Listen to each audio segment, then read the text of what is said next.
స్తోత్రాలు.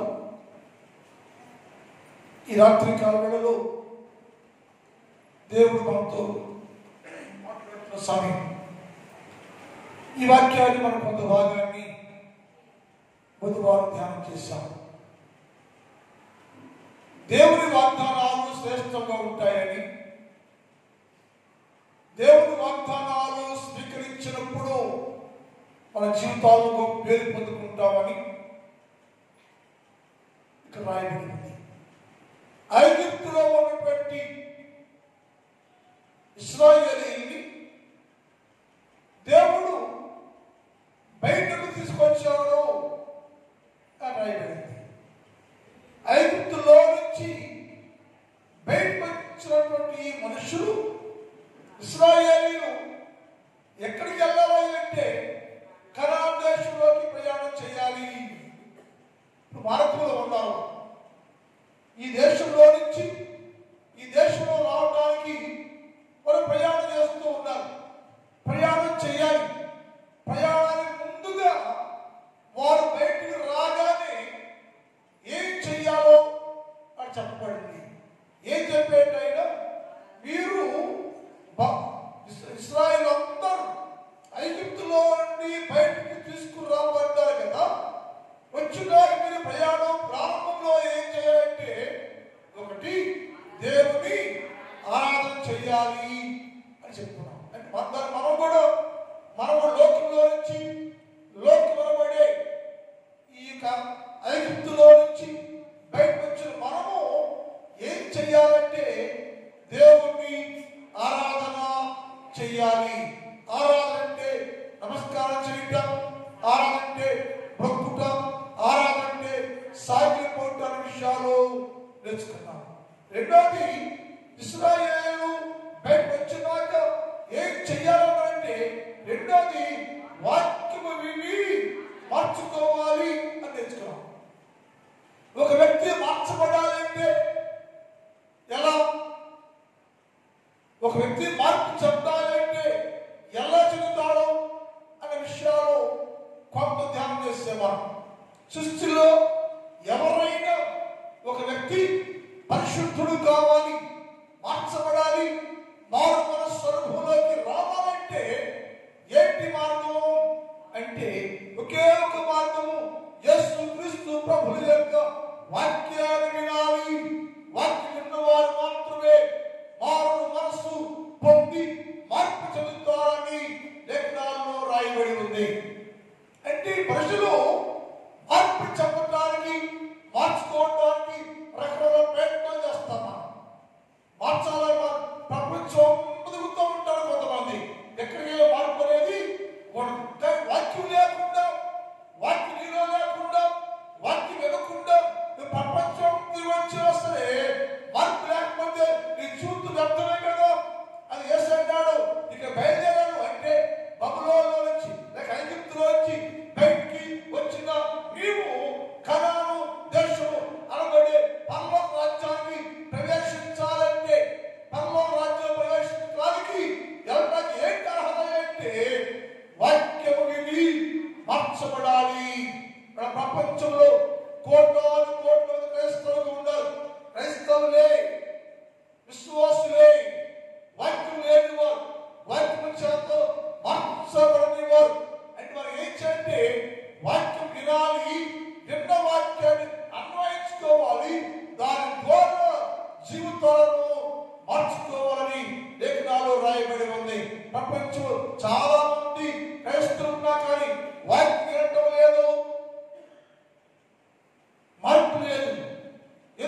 ఏంటంటే ఇక్కడ బయటకు వచ్చావు నువ్వు. ఎక్కడి నుంచి? ఐగుప్తులో నుంచి బయటకు వచ్చావు, అనగా లోకములో నుంచి బయటకు వచ్చావు. లోకములో నుంచి బయటికి వచ్చిన నీవు కనాను పడి పరలోక రాజ్యంలో ప్రవేశించడానికి ఏం చేయాలంటే మార్పు చెందాలి. మార్పు చెందాలి. మార్పు ఎలా చెందాలి అని ప్రశ్న వేస్తే యేసయ్య అన్నాడు, ఎవడు నా వాక్యం వినునో, ఎవడు నా వాక్యము వినునో వాడు మార్పు చెందును. ఒకవేళ ప్రశ్న అనుకోగా ప్రశ్న వేసి నేను మార్పు మనసు పొందకపోతే ఏంటంటే అక్కడ వాక్యం ఇచ్చాను ఏంటంటే ఎవడు వాక్యము విని మారు మనస్సు పొందడు అలాగే వాడు నశించిపోతాడు అని రాయబడింది.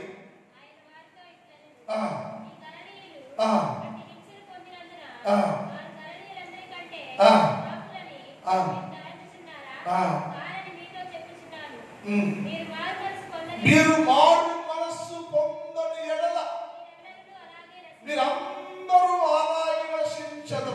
ఇప్పుడు ప్రశ్న, ఇక్కడున్న వాళ్ళు మారు మనసు పొందడం అంతమంది.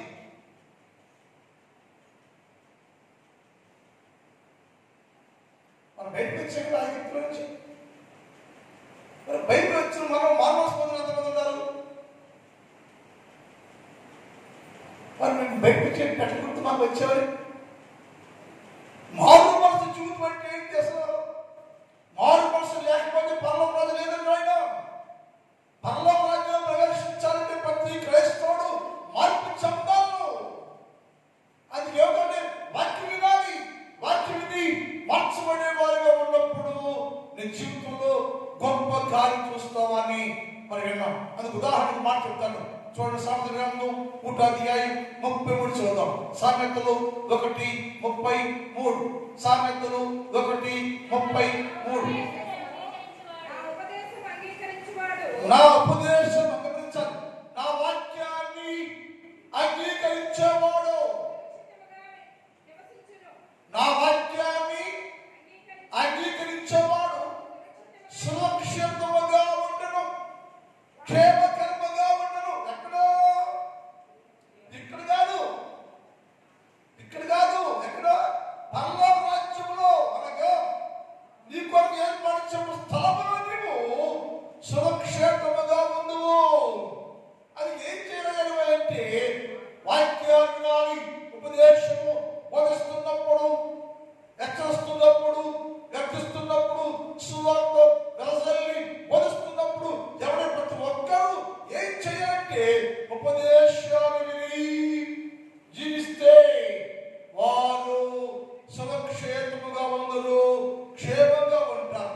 ఈనాడు కష్టాలు, శోధనలు, బాధలు వస్తున్న కారణం ఏంటి? వాక్యం వినేవారు లేరు, వాక్యం ఉపదేశం వినేవారుగా లేరు. అందుకని మనము పరలోక రాజ్యంలో ప్రవేశించలేకపోతున్నాం. ఇశ్రాయేలీయులు 6 లక్షల మంది బయలుదేరారు. 6 లక్షల మంది బయలుదేరితే కనాన్ దేశంలో ప్రవేశించింది ఇద్దరే. ఈ లక్షలు ఏమైపోయారయ్యా? ఎందుకు వెళ్ళలేకపోయారు? అలాగే సృష్టిలో ఉన్న కోట్లాది కోట్ల మంది క్రైస్తవులే, అందరూ ప్రార్థనా పరులే. మరి పరలోక రాజ్యంలో వెళ్ళడానికి హక్కు నీకుందా? మార్పు నీకుందా? మారు మనసు నీకుందా? నువ్వు అలా జీవిస్తున్నావా? పరలోక రాజ్యం ప్రవేశించే హక్కు కలిగి ఉన్నావా? నువ్వు ఇక్కడే ఉంటావు హక్కు లేకపోతే. అందుకని యేసయ్య అన్నాడు, మీరు మారు మనసు పొందాలి. ఎలా మార్పు చెందాలి? ఎవడు దేవుని వాక్యము వింటారో వారు మార్పు చెందును అని రాయబడింది. వారు అందులో ప్రవేశించరు అని రాయబడింది. మూడోది అని చెప్పండి, మీరు ఐగుప్తులో బయలుదేరి మీరు ఈ కనానుకు వెళ్ళాలంటే రాజ్య మార్గంలో ప్రవేశించాలి. ఎప్పుడైనా ఒకటేమో దేవుడు ఆరాధన చేయాలి, రెండేమో వాక్యాన్ని వినాలి, మూడోదేమో రాజ్య మార్గంలో ప్రయాణం చేయాలి. ఇశ్రాయేలు బయటకు వచ్చేసారు. అక్కడి నుంచి ఏ మార్గం ప్రయాణం చేస్తున్నారు? వాళ్ళు రాజ్య మార్గంలో ప్రయాణం చేస్తున్నారు. ముందు సైన్యం ఉంది, ప్రవక్త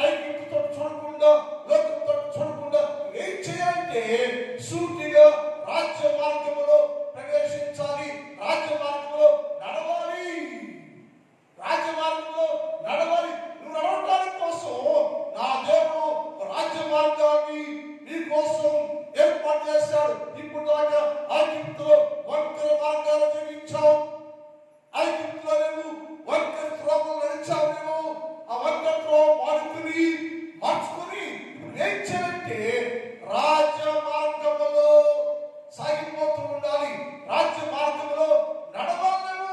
ఆ రాజ్య మార్గమే నిన్ను పరలోక రాజ్యానికి చేర్చేది. యెషయా గ్రంథం 35వ అధ్యాయం 8 చదువుతాం. యెషయా 35:8.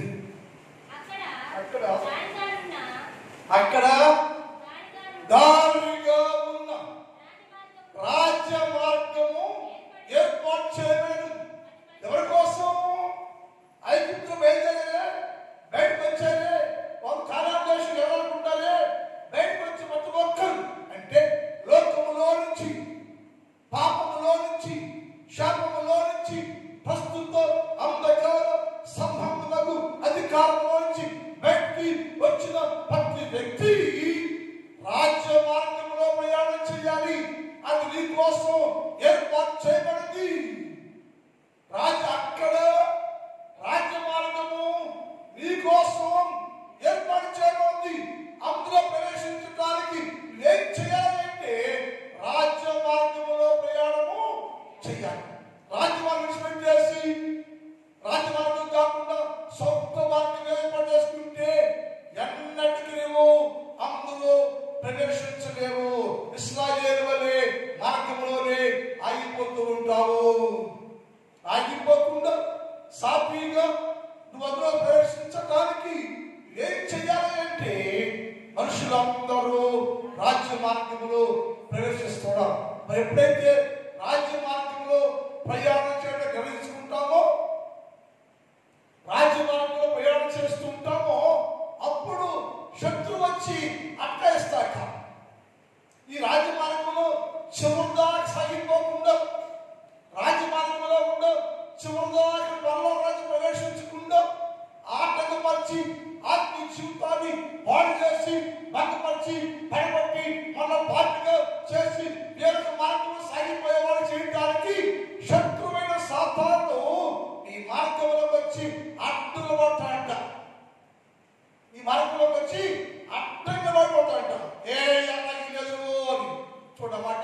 విలాప వాక్యాలు 4వ అధ్యాయం 18 చూద్దాం.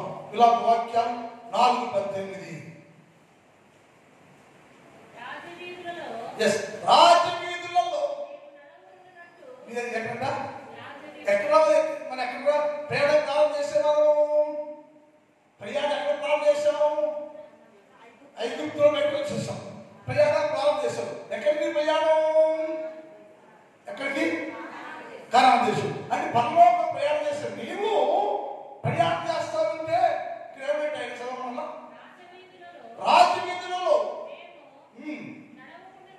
మీరు రాజ్య మార్గంలో మీరు నడవకుండా, ప్రయాణం చేయకుండా పడిపడటానికి రాజ్య మార్గంలో మేము నడవకున్నట్లుగా విరోధులు మా వెళ్తున్న మార్గాలు గమనించి వెంటాడతారు. ఎందుకు వెంటాడుతున్నారు?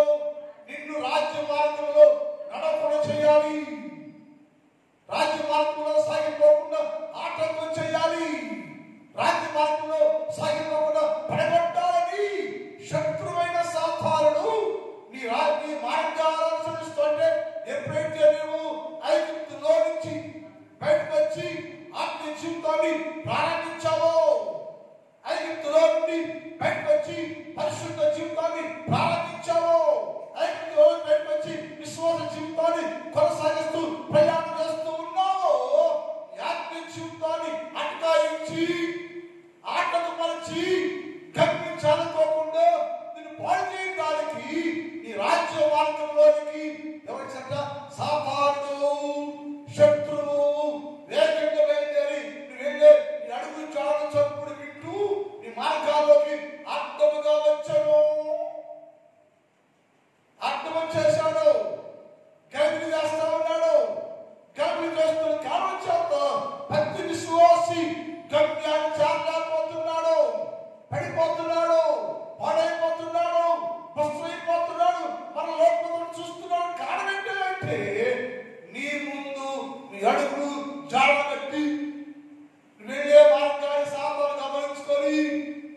ఆత్మీయ జీవితంలో బలపడిపోకుండా రాజ్య మార్గంలోకి సంపూర్ణంగా రాజ్య మార్గం చివరి దాకా వెళ్ళనీయకోకుండా నిన్ను పడగొట్టి పాడు చేయడానికి సాధారణ శత్రువు అడ్డంగా వచ్చిందంట. అందుకని ప్రపంచ క్రైస్తవం పతనమైపోతా ఉంది. ప్రపంచ కోటాల కోట్ల మంది భక్తులు అనబడే వారు పడిపోతున్నారు. కారణం ఏంటంటే అపవాదు జయించలేకపోతున్నాం మనం. నువ్వు బలమైన వాడివే, నీ శక్తి గల వాడివే, కానీ సాతానుడు నీ ముందే పంచుకుని ఎవరు ముందును ఎవరు బాగు చేద్దని గర్జించు సింహమనే నీ అడుగు చాలను కనిపెట్టి సాతాను నీ ముందుకి వచ్చి నీ పక్కనే నిలబడి నిన్ను ఆత్మీయంగా కొనసాగనీయకోకుండా ఆటంకపరుస్తూ ఉండేను. అనగా రాజ్య మార్గంలో సాగిపోకుండా చేస్తూ ఉండేను. రాజ్య మార్గంలో సాగిపోకుండా చేస్తూ ఉండేను. ఆయన మనం ఏం చేయాలంటే ప్రారంభించే ప్రయాణాన్ని ప్రారంభించాము. గమ్యం చేరినాక ఎన్ని రాజు ఎన్ని సాతాను వచ్చినా, ఎంతమంది శత్రువు వచ్చినా సరే, ఎంతమంది సాతాను వచ్చినా సరే, ఏంటంటే గమ్యం చేరిందాకా సాతాన్ని ఓడించేవాడిగా ఉండాలి. మనం రాజ్య మార్గంలో ప్రయాణం చేస్తూ నీకు ఆ రాజ్య మార్గం చివరి దాకా ప్రయాణం చేసి అందులో ప్రవేశించాలి. ప్రవేశించడానికి ఎన్నో ఆటంకాలు, ఎన్నో అమంత్రాలు ఎవరు పెట్టాలంటే అపవాది. ఎందుకంటే దేవుని రాజ్య విస్తరణ కాకుండా, విశ్వాసులు విస్తరణ కాకుండా, విశ్వాసి భక్తులు ఆత్మలో ప్రార్థనలో బలపడి బలమైన ప్రార్థన దేవుడిగా ఉండకుండా చేయడానికి ప్రతి క్షణము నీ శత్రువైన సాతానుడు ఆటంకపరుస్తూ ఉండను. దాన్ని గమనించుకొని జయించాలి. ప్రపంచ క్రైస్తవం ఓడైపోతా ఉంది. క్రైస్తవ సమాజంలోకి సాతాను ప్రవేశం చేశాడు. అంటే బండ మీద సర్పం జాడ అని చాలాసార్లు విషయం మాట్లాడినాను. నా బండ పైన సంఘాన్ని కట్టయ్యా అన్నాడు. కట్టాడు పెట్టి బండ మీద సంఘాన్ని స్టార్ట్ చేశాడు, కట్టాడు. కానీ ఎప్పుడు వచ్చింది తెలియదు. కానీ బండ మీద కూడా సర్పం వచ్చేసి వరకు ఎక్కడుంది? సంఘంలో. బండ మీద బండ అంటే సంఘంలో ఉండిపోయింది. అది అర్థం కావట్లో. సర్పము సాతాను బండ మీద కట్టబడిన సంఘంలోకి ప్రవేశించేసింది. ఎందుకు అది ఎక్కడైతే ఎవరికి అర్థం కావట్లేదు. ఎందుకని బండ మీద సర్పం వచ్చాడా ఎవరికి తెలియదు కాబట్టి సర్పం చేసింది. సాతాను లోనికి ప్రవేశించాడు, సర్పము లోనికి ప్రవేశించింది. కానీ ఎవరు కూడా సర్పము జాడ గుర్తించలేక, సాతాను జాడ గుర్తించలేక పరిశుద్ధందరూ దాని కమంలో బలైపోతా ఉంటే సంఘం పరిశుద్ధంగా లేదు, విశ్వాస పరిశుద్ధంగా లేడు, పాపం తగ్గిపోతూ ఉంటాను. ఏమిటంటే అది మార్గాల్లో వచ్చేసింది, రాజ్య మార్గం వచ్చేసింది, సంఘంలోనే ఉంది. సంఘం క్షేమాంతులు కాకుండా భంగపరుస్తూ ఉంది కనుక దాన్ని జయించేవారుగా ఉండే దాని పక్కన సాగిపోయే వారికి ఉండాలని రెండు విషయాలు చేస్తాం. ఒకటేమో దేవుని ఆరాధన చేయాలి, రెండేమో వాక్యాన్ని మార్చుకోవాలి, మూడవది రాజ్య మార్గంలో సాగిపోవాలి. నాలుగైన అందరూ ఐగుప్తు బయటకు వచ్చిన అందరూ ఈ ప్రయాణాన్ని కొనసాగించడానికి ప్రయాణం చేస్తున్నప్పుడు నీకు ఏముండాలంటే అంతరంగ శుద్ధీకరణ ఉండట. ఎందుకయ్యా అంతరంగ శుద్ధీకరణ? అక్కడ ఉన్నావు నువ్వు. ఐగుప్తులో ఉన్నప్పుడు నీ అంతరంగం పాడైపోయింది. ఐగుప్తులో ఉన్నప్పుడు నీ అంతరంగం కలిసిపోయిపోయింది. ఇప్పుడు నీ ఐగుప్తులో ఉండి బయటకు వచ్చేసావు, ప్రయాణం ప్రారంభించావు దేవుడితో. ఇప్పుడు నీవు నీ అంతరంగంలోనికి శుద్ధి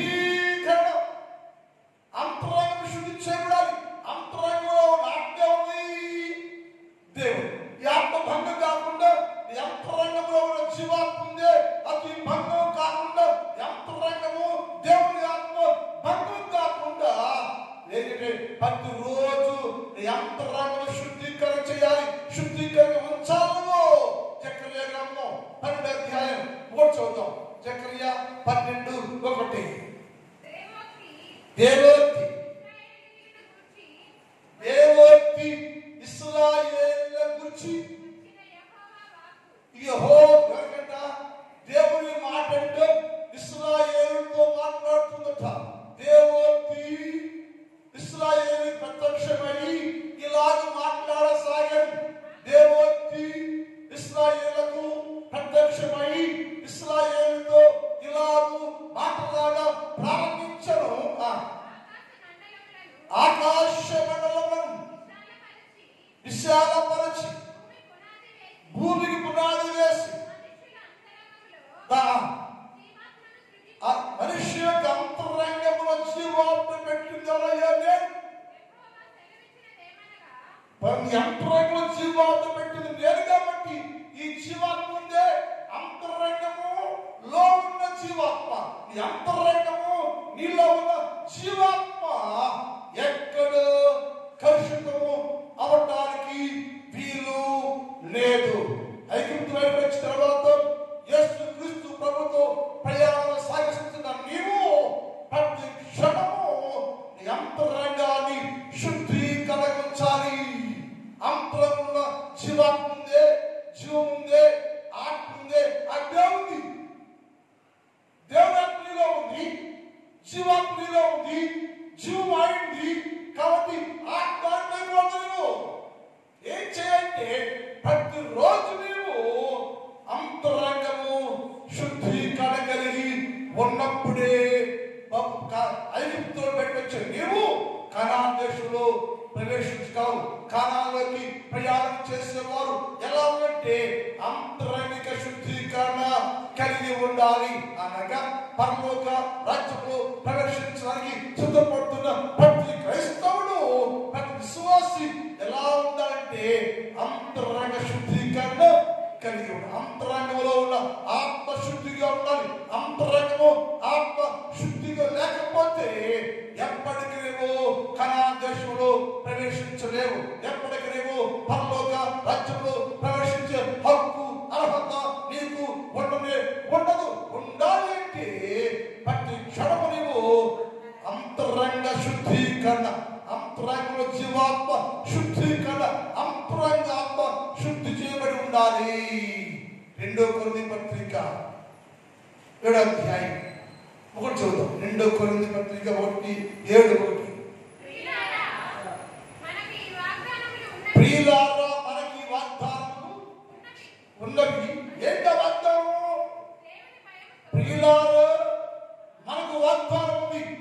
ఏమి వాగ్దానం అంటే కనాన్ దేశంలో అనగా పరలోక రాజ్యంలో ప్రవేశించడానికి సిద్ధపడ్డ మీరు, నిర్ణయించిన మీరు యేసు క్రీస్తు ప్రభుతో కొనసాగిస్తారని తీర్మానం చేయబడి రక్షణ పొంది ఆయనతో ప్రయాణము ప్రారంభం చేసిన మీకు వాగ్దానం ఉంది.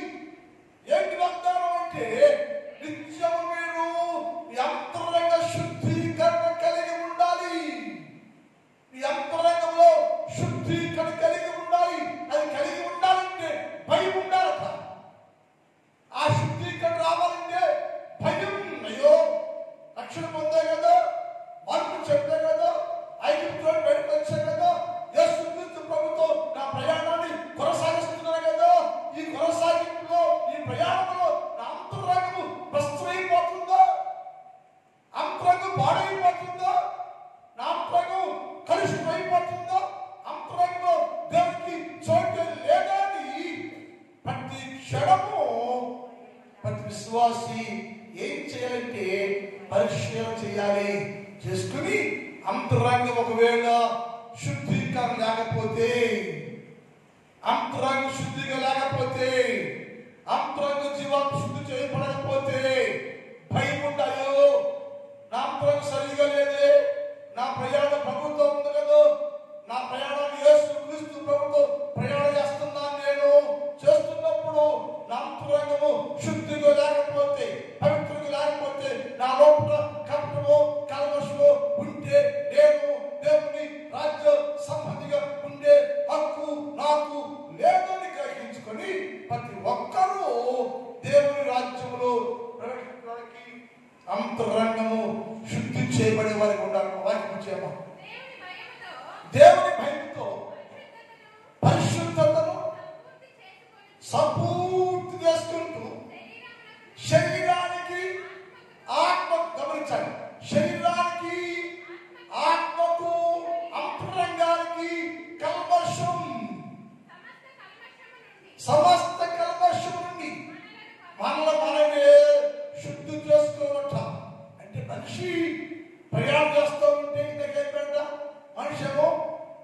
రాజ్య మార్గంలో ప్రయాణం చేస్తుంటే అపవాది వచ్చి అడ్డుపడ్డట. అంటే అర్థమేంటి? సాతానుడు నిన్ను సంపూర్ణంగా పరలోక రాజ్యంలో ప్రవేశించనీయకుండా ఆటంకం చేస్తున్నాడు. కాబట్టి ఆ సోపుల్లో నువ్వు పడిపోతే ఒకవేళ నీ అంతరంగము శుద్ధి కోల్పోతే ఏమైనా భయముతోటి భయం కలిగి ఆత్మకు శరీరానికి కలిగిన సకల కల్మషాన్ని నీవు కడిగి వేసుకొని శుద్ధి చేసుకొని అంతరంగము శుద్ధీకరణ కలిగిన వారుగా ఉన్నప్పుడు నీవు కనాన్ దేశంలో అనగా పరలోక రాజ్యంలో ప్రవేశించే హక్కు కలిగిన వారుగా ఉంటారని లేఖనాల్లో రాయబడింది. మరొక మాట ఎఫెసీ పత్రిక చూడండి సార్, 3వ అధ్యాయం 14 నుంచి 15 వచనాలు. ఎఫెసీ పత్రిక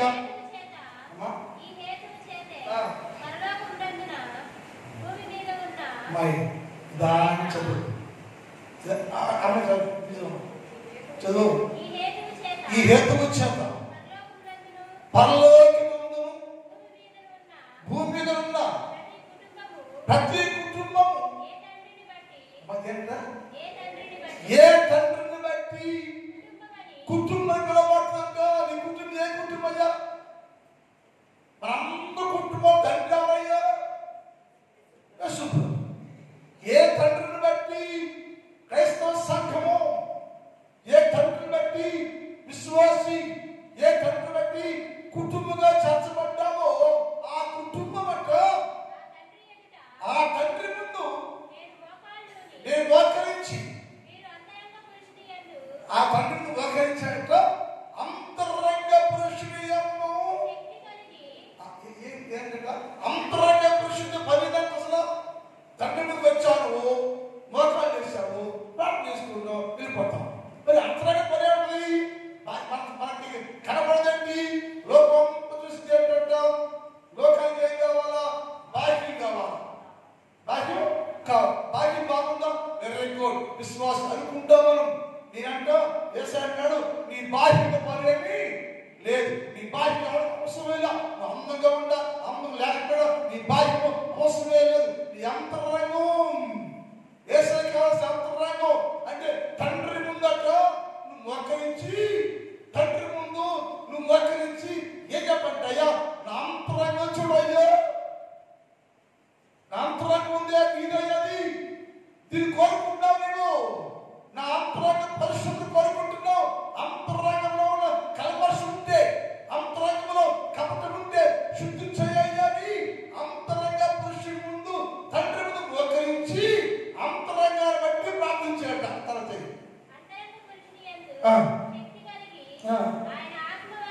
ఆయన ఆత్మ వలన మనందరము బలవంతులుగా ఉండాలంటే సాతాను జయించడానికి అంతరంగ పురుషుడు శుద్ధీకరణ చేయబడేవారుగా ఉండాలి. అందుకోసం నువ్వు దేవుని ముందు నిన్ను నువ్వు సరి చేసుకునేవారుగా ఉండాలి. ఎవరైతే అంతరంగ పురుషుడు సరి చేయబడతాడో, అంతరంగం అనేది శుద్ధీకరణ ఉంటుందో అట్టి వారే అందులో ప్రవేశించగలరు. అంతరంగం శుద్ధి చేయబడకుండా, అంతరంగం మార్చబడుకోకుండా, అంతరంగం పరిపూర్ణ పరిశుద్ధ జీవితంగా మార్చబడకుండా ఉంటే బాహ్యంగా మారి అంతరంగ మార్పు లేకుండా, అంతరంగ శుద్ధీకరణ లేకుండా ఉంటే ఎప్పటికీ నీవు పరలోక రాజ్యంలో ప్రవేశించలేవు. ఎందుకని అంతరంగము శుద్ధీకరణ చేయబడ్డ వారికి చెప్పారంటే నీతిమంతులు యథార్థవంతులు. ఎవరైతే అంతరంగం మార్చుకుంటారో, శుద్ధి చేయబడిందో వారిని యేసయ్య ఏమని పిలిచాడంటే వారు యథార్థవంతులయ్యా, నీతివంతులయ్యా అన్నాడు. అద్భుతం. సామెతల గ్రంథం 2వ అధ్యాయం చూడసారి 21, 22 సామెతలు ఎవరంటాడు? ఎవరాళ్ళు? యథార్థవంతులు. ఎలా యథార్థవంతులు అయ్యాడు? వారు ఎలా యథార్థవంతులు అయ్యారంటే అంతరంగం శుద్ధిగా ఉంది, బాహ్యం కాదు, పై రూపం కాదు, బాహ్యం కాదే. అంతరంగ రాయాసం కోరాడు. అంతరంగము శుద్ధి శుద్ధి చేయబడితే అంతరంగ శుద్ధీకరణ ఉన్నట్టు వారి పేరంట యథార్థవంతులయ్యో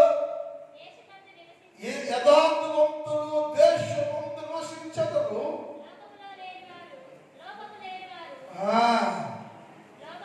లోపము లేని వాడు అందులో ప్రవేశించును.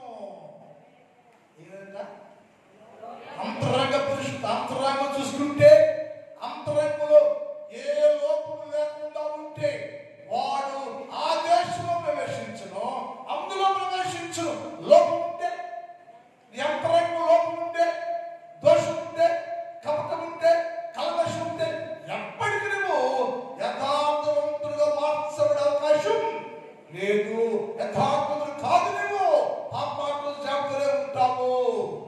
కాబట్టి మనిషి ఏం చేయాలంటే నీ అంతరంగాన్ని శుద్ధీకరణ చేసుకోవాలి.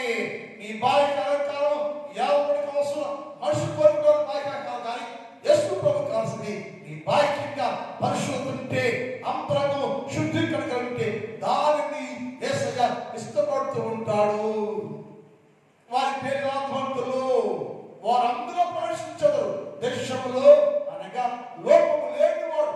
ఏ లోపము లేకుండా అంతరంగము శుద్ధి చేయబడితే, ఏ లోపము లేకుండా అంతరంగము క్లియర్ గా పరిపూర్ణం చేయబడితే వారు దానిలో ప్రవేశించదరు.